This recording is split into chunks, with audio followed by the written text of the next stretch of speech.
Hi everyone, সবাই কেমন আছো? আশা করি সবাই ভালো আছে। আর সবাইকে জানাই পৌষ সংক্রান্তি শুভেচ্ছা।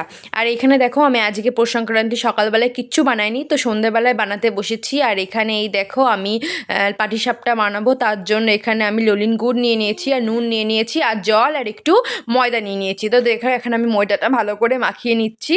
তারপরে একটু সামান্য একটু একটু করে জল দিয়ে, বেশি ঘনত্ব হবে না, বেশি পাতলাও হবে না, একদম মিডিয়াম। তোমাদের সেটা লাস্টে আমি দেখিয়ে দেবো। তো দেখো, এখানে আমি মাখাতে বসেছি। তো সুন্দর করে বেশ মাখিয়ে নেব।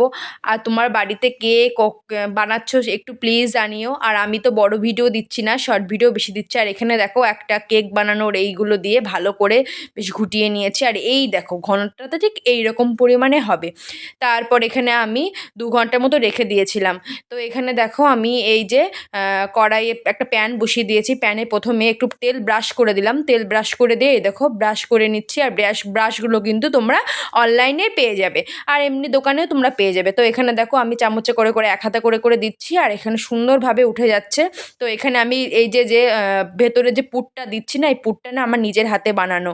এটা আমি একটু মাখা সন্দেশ নিয়ে এনেছিলাম, আর পুরো দুধ দিয়ে সুন্দর করে এটা আমি বানিয়েছি। সুন্দর হয়েছে। আর এখানে দেখো, সাদা সাদা পাটিসাপটা। কে খাবে? চলে এসো আমার বাড়িতে। তো আজকে এই মতো এখানে রাখছি, টাটা।